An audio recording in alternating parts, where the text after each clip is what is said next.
दोस्ती तो सांस है, जो चले तो जिंदगी और रुके तो मौत। अल्लाह पाक हमें ऐसी ही दोस्ती अता करे जो हमारे लिए दुनिया और आखिरत में खैर और भलाई का बायस हो। अस्सलाम वालेकुम वरहमतुल्लाहि वबरकातहू। देखिए, ये जो आपको बिल्ली नज़र आ रही है ना, वो मैंने पाली भी नहीं है, पता नहीं महल्ले की है, किधर रहती क्या करती, घूमती इधर उधर, और उसको सोना रहता ना तो बिल्कुल हमारे दरवाजे के ऐन सामने पायदान पर आके सो जाती। उसको कितना भी हिलाओ वो नहीं हिलती। मैं कभी कभी उसको दूध पिला देती, तो जब मैं उसको पुकारती हूँ ना मिन्नू, तो मेरे बात का जभी जवाब देती। देखिए वो किस तरह बोल रही है। मिन्नू माऊ कर, माऊ माऊ। इस तरह जवाब देती और आराम से फिर सो जाती, उठती नहीं। हाँ, मैं उसको जब भी पुकारूंगी तो वो मेरे बात का ज़रूर जवाब देती। तो आज हम बनाएंगे मीठी एक डिश जो कि नारियल की बर्फ़ी वाली है। ये रेसिपी बहुत अच्छी है, आप इसे ज़रूर ट्राई कीजिए। तो मैं यहाँ पर खाना खा रही थी। ये दाल ना मुझे बहुत पसंद है, इसके सामने मुझे बिरयानी भी अच्छी नहीं लगती। ये कोई इतनी मज़े की बनती है।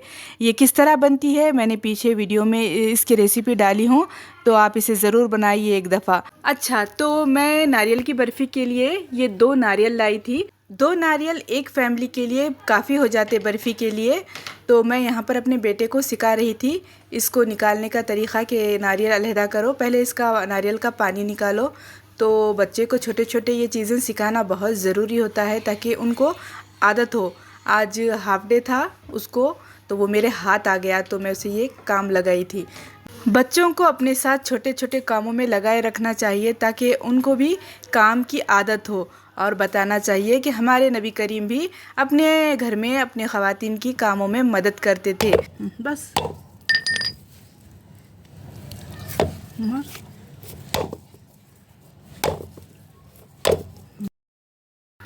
और हाँ, मुझे अपनी पिछली वीडियो में ये बताना रह गई थी बात कि मेरी अर्निंग कितनी आई है और उसका मैं क्या करने वाली हूँ। तो मैंने नियत की थी ना, जैसा कि आपको बताई थी, तो उस नियत के हिसाब से वो मैं आपको बताऊंगी कि उन पैसों का मैंने थोड़ा हिस्सा किसके लिए दिया, क्या दिया, उस पैसों का क्या किया। तो इंशाल्लाह मेरी अगली आने वाली वीडियो उसी ताल्लुक़ से होगी। तो देखिए जी, हमारा नेक्स्ट प्रोसेस ये था कि इन नारियलों को मैं कद्दूकश से अच्छी तरीके से खींच ले रही थी। वो उसके लंबे लंबे खीस गिरने चाहिए ताकि हमारी बर्फ़ी अच्छी लगे। तो ये हो गया था हमारा काम कंप्लीट।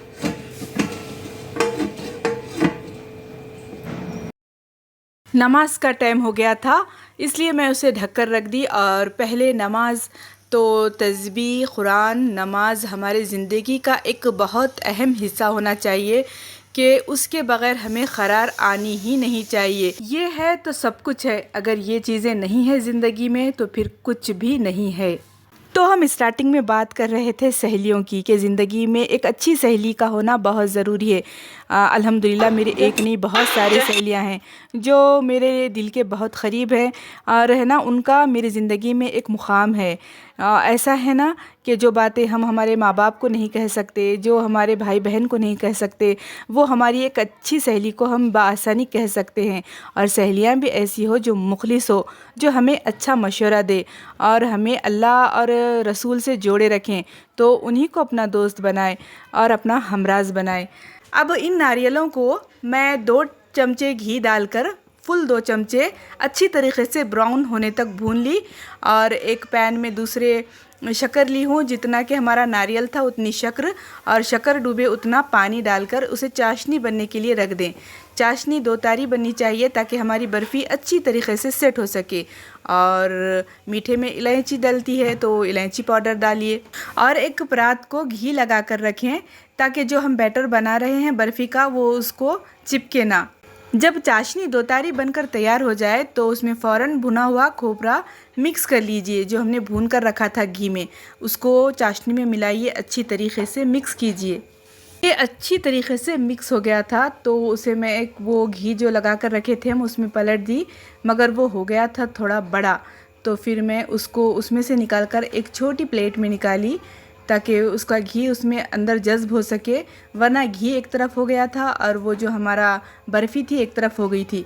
फिर उसको मैं उसमें से छोटी प्लेट में पलट दी और उसमें वो अच्छी तरीके से सेट हो गया था। जब दोस्ती की बात निकली है तो एक बहुत खूबसूरत छोटा सा वाक़या सुनाने लगी हूँ आपको मैं, कि एक दोस्त अपने दोस्त के जनाजे को देखकर मुस्कुराया तो एक बुज़ुर्ग बोला, बेटा जवान जनाजे पर मुस्कुराया नहीं करते।